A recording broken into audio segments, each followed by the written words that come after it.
They called it Tarleton's Quarter, a name whispered in fear across the South, where surrender didn't always mean mercy.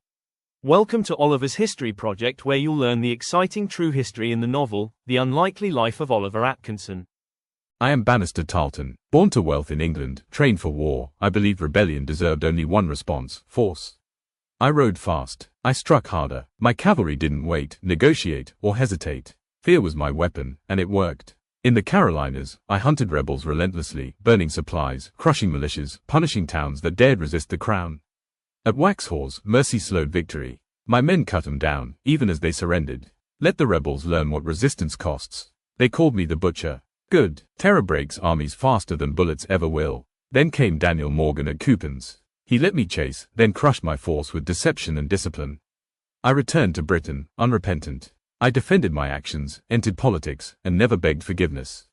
Empires aren't built with kindness. They're built with fear, and in the South, I made them afraid.